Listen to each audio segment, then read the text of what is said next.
Inilabas ni Coach Norman Black ang ilang players na kasama sa hanay ng Gilas Pilipinas para sa SEA Games kasabay ng pagbibigay ng petsa para sa training ng koponan. Magiging kalagayan ng hanay ng Gilas sakaling ipatupad ng Organizing Committee ng Thailand SEA Games ang isang naturalized player bawat koponan. Inilanta din ni Coach Norman at si Greg Slaughter, isa sa mga pangalan na lumutang para sa hanay ng Gilas Pilipinas. Desididong ulitin ang pagsungkit ng ginto sa SEA Games, 14 na taon na ang nakalilipas. Tutukan po natin ang lahat ng yan, pero bago yan, pakisubscribe, like and share na lang muna para pareho tayong updated. Kasabay ng mainit na usapin tungkol sa pagdedepensa ng titulo ng Gilas Pilipinas sa SEA Games ngayong December 9 to 20, inilabas din ni Dadin Quinito Henson ang umunoy players na nasa listahan ni Coach Norman Black. Ibinigay din niya ang petsa kung kailan sila magsisimulang mag-ensayo. Narito ang report. Tutukan natin si Dadin Quinito Henson sa kanyang report sa Philstar. Ayon kay Coach Norman Black, nakatakda ang unang ensayo ng koponan sa October 27. Kung mananatili ang patakaran ng Organizing Committee na passport holders only pagdating sa eligibility ng mga player, ipinaliwanag ni Black na ito ang mga planong isasama sa lineup. Si Justin Brownlee, si Ange Kwame, si Remy Martin, Ray Parks, Turdy Ravena, Michael Phillips, Matthew Wright, Greg Slaughter, Kimani Ladi, VJ Pre at 2 pang manlalaro. Kabilang na marahil si Jamie Malonzo, nakakagaling lamang Makat mula sa Japanese B-League. So eto na nga mga playoffs. October 27 ang target date nila para sa practice. Mas maaga kumpara sa ginagawa ng Gilas na grupo ni Coach Tim Cone, di ba? Kalimitan kasi 10 araw lang ang nakatakdang practice kay Coach Tim. Pero dito sa Gilas, sa SEA Games, sa pamamahala ni Coach Norman, mas mahaba ang ensayo nila. From October 27 hanggang December 7 siguro yan. Yun yung nakikita natin. Of course, hindi siya araw-araw. Pero kahit paano, matagal yung plano nila. Mas makakabuo sila ng chemistry na kailangan ng team na sasabak sa international na competition. Bukod dyan, pansin natin mga ka-playoff si Greg Zila, di ba? Kasama siya sa hanay.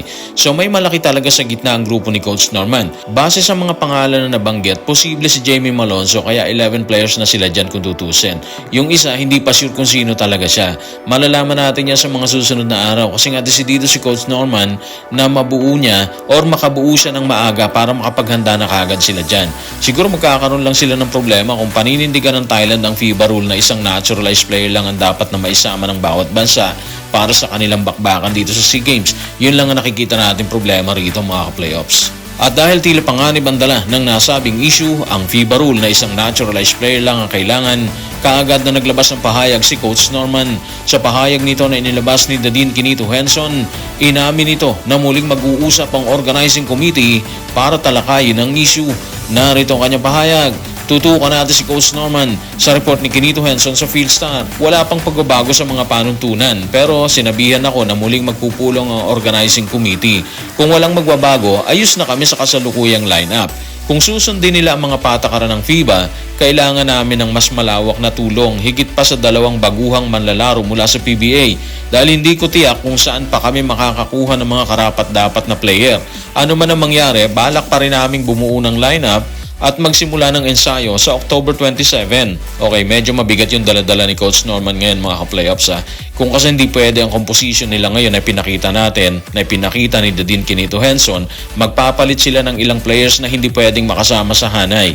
Ibig sabihin, mapipilitan silang humugot ng panibago. So sana sa muling pag-uusap ng Organizing Committee, aprobado na yung dati na passport lang ang kailangan ng players para makasama sa hanay. Pero ang problema, alam ng Thailand na maraming magkakaproblema sa ganung estilo, yung FIBA rule na magiging advantage nila dahil marami silang players na allowed ng FIBA. Kaya posibleng samantalahin nila yon mga ka-playoffs. Katulad ng ginawa ng Cambodia noong nakaraan, di ba?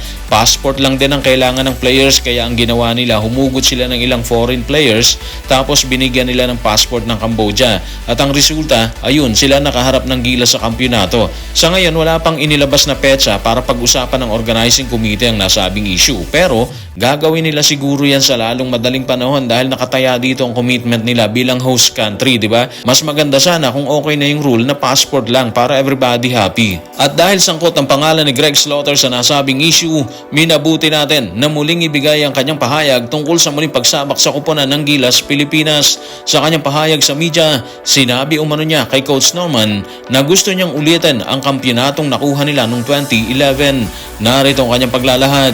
Tutukan natin si Greg Slaughter sa report ni Olmin Leyva ng Business World Online. Agad akong nakipag-ugnayan kay Coach Norman nang malaman kong siya ang magiging coach ng Gilas Pilipinas team para sa SEA Games.